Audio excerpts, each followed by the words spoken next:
It's Spoilerin time, folks. That means that me, Tom Merritt, and my co-host Brian Brushwood take a break from Cordkillers, where we do the hard work of helping you figure out how to watch things and talk about things we watched. This week, we're going to spoil Dirk Gently's Holistic Detective Agency, episode 8 of season 1, as well as the first 4 episodes of Homecoming. But let's bring in the aforementioned Brian Brushwood. Yes. Look, man, we have a lot on our plates, but we got to begin with checking in on the winter movie draft.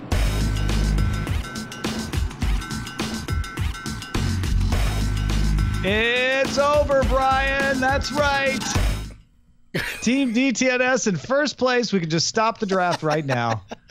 Yeah, you mean stop before any of my other movies, before second acts this next week, or Holmes and Watson, or Vice? 3 movies? I still have 3 more movies to come. Before all of those things happen, let's just freeze it right here while I'm still in first place, because I have 7 movies. Wait, but Tom, don't you want to wait around for your 1 movie, Welcome to Marwin? Listen, folks, if you see 1 movie this December, please see Welcome to Marwin and nothing else. And to be clear, you should see only one movie. I actually am not sure how this happened, Brian. I'll tell you how. Widows have a really good second week, I guess? Well, so I think know Justin was far enough behind that Ralph Breaks the Internet, getting 84 million, lifted him, but he still has most of his movies yet to come.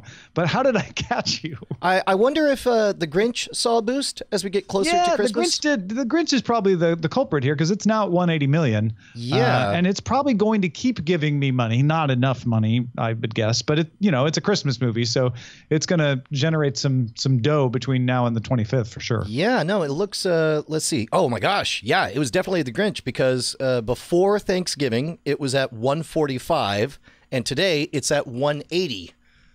So yeah, it made another 40 million in the Thanksgiving weekend. That makes sense for Thanksgiving weekend, to be honest. People are in the holiday mood. Yeah, well, congratulations. Enjoy your brief moment in the sun. Although I don't know, Grinch could continue to make bank going into Christmas. Except for it's not being reviewed terribly well. Aquaman and Spider-Man, both John Trekker movies. Oh my gosh, Aquaman! Although they're in last place right now, so they have a lot. They have a lot to catch up. A lot of territory to get caught up on. Saw the new trailer for Into the Spider-Verse. Don't think I could be more excited for this show at all. Although they're increasingly giving away the entire story, but that'll be fine. Now, we are going to get into spoiler in time, but we have a couple of triage elements to take care of. Folks emailing us about The Good Place, which is on its mid-season break. But Ian says, so with the Jaguars being terrible again and Jason Bortles being benched, does that mean that the gang's plan on Earth is working? It's a legit point. It is. In the real world. I will play you a Jacksonville rules game of pool to determine the answer. And Sean wrote in and said, hey, employees, Brian, Tom, Bryce, and possible guest hosts. So hope this gets in under the wire before you start recording, but your take on The Good Place is missing just how smart and well-read in philosophy the show is. First of all, it's just a private bugaboo, private pet peeve when people say I'm missing something, when it's like, I can't possibly include every single thing in everything I say. But also, haven't we touched on the facts that philosophy is like an integral element to this show? Well, yes. And it's all you've talked about. It's all we talk about. But is. This is one of those like, hey, man, the Beatles are good. They're like, no. You're missing just how good the Beatles are. And it's like, let me explain to you, and I understand this impulse. I'm guilty of being this guy. And I think he's got some good stuff. No. And actually, Sean does go on to make good points of better examples of this than maybe we've given. There's a widely discussed thinking about the afterlife with an all-loving, all-forgiving, ever-compassionate God. There is a hell, but it's empty since God can't bring God's self to eternally torture one of God's children. So Sean's throwaway line that Doug Forsett is definitely going to be in the bad place alludes to the possibility that no one is in the good place, which seems inevitable if there is no all-compassionate, all-loving, all-forgiving deity at the center, but cold calculating account points. Then if Doug Forsett, who accumulated the most points, can't make it into the good place, no one in humanity can. Yeah, and then he points out, he says that the questions that I keep hoping they go into, stuff like AI and aliens and animal life or whatever, isn't the nature of the show. The real nature is putting the theoretical philosophy, all that makes up academia, into practical philosophy, which can't really be done in real life. If the practical ethical world is horribly broken, then what does it matter to try to figure it out if we're logical, as if it were logical or workable? Michael, Janet, and the humans are inevitably going to brush up against the fact that the universe is broken, yet of all the demons, angels, and the judge, any other afterlife entities no longer would have a legitimate purpose, which is both heady and genius. Well, man, we're on the same page in that we love it and we think it's smart, and this is really good examples. Yeah, one thing The Good Place reminds me of are a series of books, and I'm blanking on the actual name of the series, but they would be graphic novels about Kant or Sartre or Nietzsche or Plato, about the great philosophers, to help you be introduced to their concepts in an easy way for people who are put off by, like, I don't want to read that big, thick book. That graphical novel series is fantastic, even if you do know the philosophy, because it helps you brush up and understand the concepts better. And The Good Place is like a video version of that for me. Oh, absolutely. The moment you see the beginning of the episode, you're like, oh, they're going to do the trolley problem. That's great. Yeah. It's fun to get a different, if, possibly simplified take on it, but you can tell that they know their stuff. All right, let's talk about the first 4 episodes of Homecoming, starring Julia Roberts on Amazon. Bobby Cannavale in a fantastic role there as well. I'm a big fan of Bobby Cannavale. He's always good. So this is one of those examples of getting a huge star, Julia Roberts, right? Like, I mean, I know she's later in her career now, but she is still a blockbuster star doing a TV show for Amazon. Pretty crazy. And it's based on a Gimlet Media podcast. The podcast had an all-star cast. Poe Dameron. What's his name? It's Poe Dameron. Yeah, Poe Dameron was in it. The actual Poe Dameron. Yeah. Not Oscar Isaac.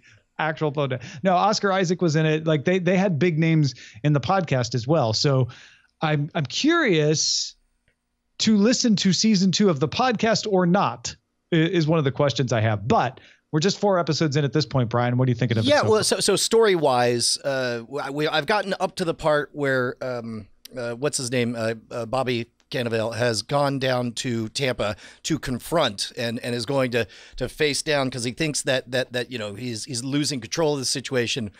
Shows up and is not recognized, and whatever this mind erasing thing is, he could tell, like, oh, he doesn't have much to worry about. It's not as screwed as he thinks, and now he's going to go to work continuing the cleanup of everything. So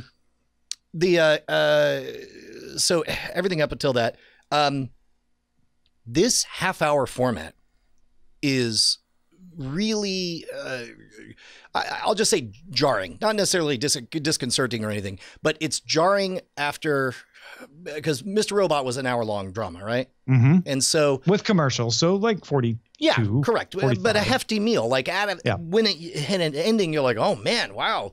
And then whereas the shorter format and also the nature, his style of storytelling, like we talked about in the main show, we talked about the nutrition, storytelling nutrients are weak. It felt like potato chips. We're like, that's it?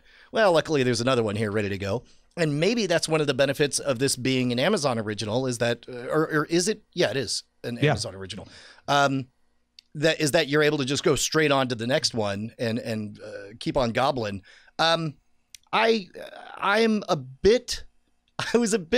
start nitpicking right away. It's visually gorgeous. Sam Esmail really knows his cinematography. It's taking a while, but the characters are becoming more believable to me. They didn't really strike me right off the top, but the whole investigator from the Department of Defense, he's put to the task of like, all right, man, you either have to kill this or escalate it. And we see him whinging over this, oh golly, how do I feel? And then you have that agonizing scene where he's sitting there clicking the pen, looking at it like, oh, I'm about to hit enter. Wait, does this say a thorough investigation? And then his eyes, and then it cuts back and more words. You're like, I really tried hard. I swear on a stack of Bibles. And then he basically as best I could tell, his thorough investigation consisted of him staring at memos and making 2 phone calls. He made 2 phone calls and that's it. And on that, he's like, I don't know. I think there might be something to this. It's a minor accident report from years ago. His part of the story, I did not believe that. Okay, I have some issues with the looseness of the plot and how it, how believable it might be at certain points, but that is not one of them because I have an entirely different take on what's going on in his mind there. I didn't focus on the thorough investigation part of it at all. I focused on the fact that his boss just told him to press yes. Like, hey, you don't have anything, press yes. That he has personal reservations that he really thinks something more is there. And he's looking at the screen, reading the part that says, you, to the best of your knowledge, believe there is nothing more to investigate, and realizing like, I want an excuse to continue to investigate this. And there's this officialese in front of me. But I know my boss didn't really want me to do that. Like I see the struggle opposite the way you did. It wasn't, I should press enter, but these words are stopping me. It was more like I should press enter because my boss wants me to, but I really don't want to. Could I actually use the official words as my excuse? Yeah. And that plays for me. I could see that it's not that he's putting faith in the words on the screen. It's that he's like, man, I think there's more to this. I know it's just a minor accident complaint, but I'm getting that there's more to this. And the thorough investigation is yet to come at that point. Right. Well, and also it occurs to me that I've not seen the rest of the story, but like there are hints like let's say hypothetical, and I'll not look at your face to know if I'm hitting on anything, but like, that scene when he's interviewing the washout guy and he hands him a leaf. He says, you'll remember. Like, I was like, oh, what if he was one of the people at homecoming? And then that's what caused him to just have a feeling, even though he didn't have anything to go on. That would forgive that to me after the fact. But I know that in that moment, I was like, what is this? Like, what is he doing? And what else? It occurs to me, and I don't know if this will come into play, but it seems like they're in the therapy, you got some kind of like forgetting, eradicating the PTSD. I remember listening to a Radio Lab about a series of tests where pharmacologically this is a real thing that's being studied is you have something that induces amnesia, and while they are having it, like I don't know, you hear about the Ambien haze that people check out and then they don't remember what they did. You do something along the lines of that with this particular chemical, and you have them in vivid detail remember as much as they can of the terrible event, and then later when they after the drug's worn off, when they think back to it, like they remember the broad strokes, but it's like the saturation has been turned down a bit. Smudges the memory. Yeah, it makes it a little bit softer and softer. So at this point, only not even halfway into the first season, I'm sort of left with the speculation that maybe that's what they're doing. And they revealed that novel, it's not in the drugs are placebos. It's in the food. And it's like, okay, so maybe the idea is a writ large version of that exact thing where it's like, okay, for months, we're just going to do nothing but relive all your stuff while you're eating all that stuff. And then later, you forget everything and then you are assimilated back into society. Yeah, I think you're on the right track. I would add to that. Well, not add to that. I would add in my own observation that once I found out that Julia Roberts' character, Heidi, has memory loss as the diner person, I actually found her less believable, right? When they showed like perky, optimistic young Heidi at the homecoming center willing to help, and then showed grizzled, hard-bitten diner Heidi, I was like, oh, something really like disillusions her, and she goes to the diner to hide away from the government. But then when it becomes clear that she's not just lying, like, no, I don't know anything about that, but really doesn't remember, I'm like, well, then why is she acting like that? Would her personality have changed that much in what is apparently a short period of time? Yeah. Well, and I don't even know how short it is, because like that reaction They don't say in particular how far in the future stuff is, but like he's like, when he says I'm clearing out a case file from 2018, his boss goes like, oh geez, 2018. So that's not last year. That's not 2 years ago. That's not, you don't say that when it was just a few minutes back. Yeah. Bryce, do you know if we ever find out how far in the future the investigation is? That's a good question. My gut says it's a couple of years, I think. Yeah, I think there was a year on in the beginning in the first episode, but I don't remember exactly. You're right. A year later. Yeah, it does say that at the very first episode. Yeah, I'd forgotten all about that. I think it's about a year or so. Mm-hmm. Really? Mm-hmm. Yeah. Okay. I did like the conceit that the future forwarding has sideways letterboxing to give you this this Instagram like, or reminiscent of holding a vertical video or whatever, to make it clear like you're seeing a window into the future, but the real story takes place in the past or our current. Mm-hmm. Yeah. I generally like the conceit of, the memory loss. And Sam Esmail sure loves himself a memory loss story, don't he? The memory loss and what is the mystery? What happened with Heidi? What happened with her patient? What's really going on? What do you think about the location of the Homecoming Center? They sure go out of their way to make you believe it's not in Florida. Like, I was like, dude, you want to know whether or not it's in Florida? Try to breathe. Is it midnight? Are you currently sweating even though it's December? Yeah, you're probably in Florida, and also, but the government has those huge humidifiers now, Brian. Also on the memory loss thing, the unbelievable part to me was that she would go out of her way to not tell anyone for 2 episodes, and only when faced with not remembering Colin does she realize, like, and again, I want to try to be forgiving and say, okay, well, the drugs also make you not want to be introspective or not want to talk about, that stuff. And so I don't know.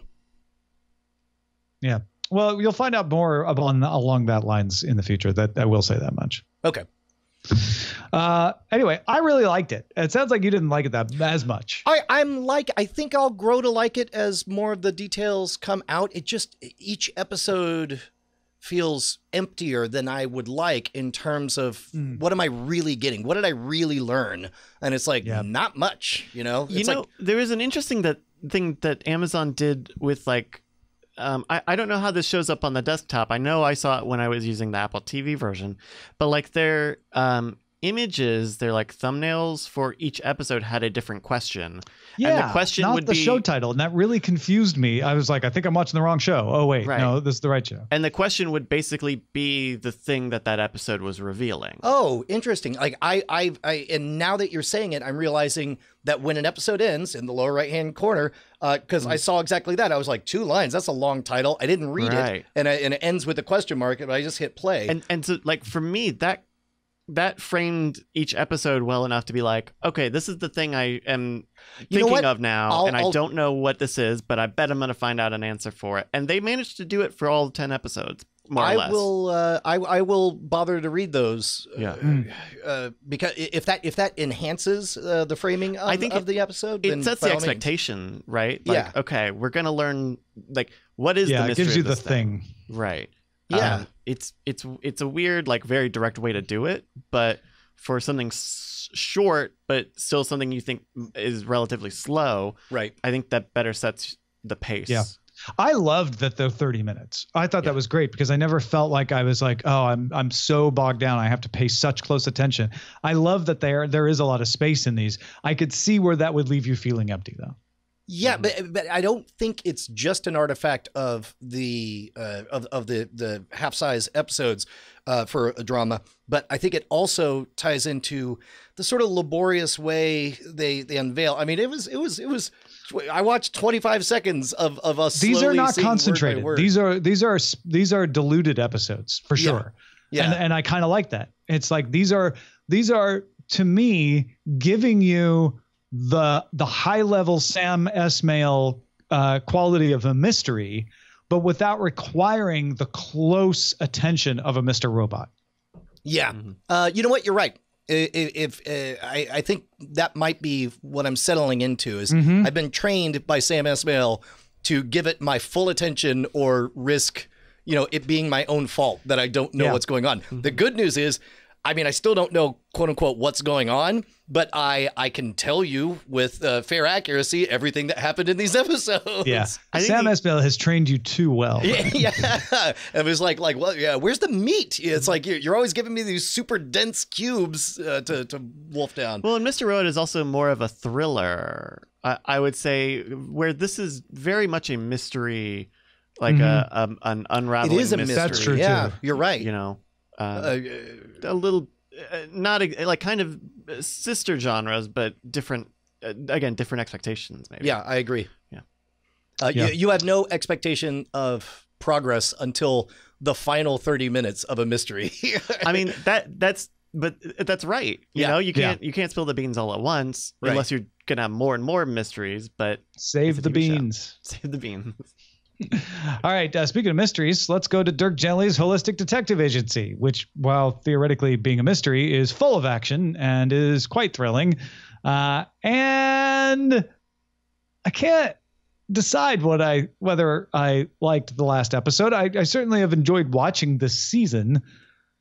Well, but something left me unsatisfied. Yes, because now keep in mind, I watched those two episodes, the last two episodes back to back, because we had that week off and I thought we were doing two. So my experience was, all right, we're through screwing around. Here's all the answers. Now you get, this is how everything works. And this is how we set everything up. And this is what that meant. And the other thing, I was like, wow. And then going into the next episode, it's like, and a little bit of loose end here, a little bit of loose end here. And now at the end of your 2-hour movie, let's take a leisurely 30 or 40 minutes to set up the next season. And and it was very laboriously trying to introduce a way to sort of reset the mystery clock, where it's like, okay, now we're going to do another journey just like the last one. You can now forget everything that we just told you in the previous episode. Here are the new strange things we want you to be confused by, even though now this is a time traveling, a nested journey with echoes and feedback. I feel like we might have been better served by taking the first half of this episode and putting it in the previous episode, either with more editing or just supersizing it, and then saving the 20 minutes or so for season 2. The beginning. Yes, correct. Now, if you think of it that way, do you mind it as much if you think about... No, because really the one thing that sticks out in my mind about the end of the season is, I wanted to see Lydia put back out of the dog body. I wanted to see the swaps, right? I got the swap. I got Lydia's perspective. I kind of wanted that closure. Good. That would have made a nice little add-on, little nugget to add on to the end of that season. And then, give me a less slow-paced transition into the beginning of season 2. And now I'm intrigued. I want to know what's coming there. Yeah. So, I agree though, man. It was a lot of get ready and setting up. But again, it was a lot of, and another thing. Yeah. And now that's done, hold on. Like, okay. Yeah. Unsatisfied. That is how I feel about this. I did not like it. Yeah. There was not a thing I could point at and go, that was bad. Or that upset me or anything. I also just didn't buy Frodo blowing up at Dirk Gently and deciding we're not friends. You're a secret keeper. You're a real jerk. I felt like that was a little too on the nose of him, hating that he was a liar to his sister for so many years. Yeah, and then hypocritically getting angry at Dirk for lying at him. I'm like, okay, when Todd, ready for your realization that you were being the person you didn't think was being fair? I guess it was supposed to be he was mad at himself for lying, so he also is mad at Dirk for lying. Yeah. He's holding Dirk to the same standard he holds himself. It's been a little like a week and a half since I saw it, but am I remembering right? Is there like an indication that maybe he really does have the disease? Yes, at the very end, he collapses and sees like his hand rotting or on fire or something. Yeah. Yeah. And so we're definitely set up for him saying, no, I've really got it now, and nobody believing him. Oh, okay. Yeah. What a surprise that will be. But by the way, thank you to everybody who recommended this. It's been fun. Yeah. I'm weirdly happy that it didn't get picked up so that we were able to watch it as our ongoing library series. Yeah, for sure. Thanks, everybody, for watching Spoiler in Time. If you like Spoiler in Time and would like it earlier and you get it on Wednesdays, you can get it on Mondays or at least early Tuesday morning by becoming a patron at patreon.com/DTNS. Do it now. We'll talk to you next time. The patreon.com/DTNS? Oh, patreon.com/Cordkillers. Got him. Shh, go to DTNS. No!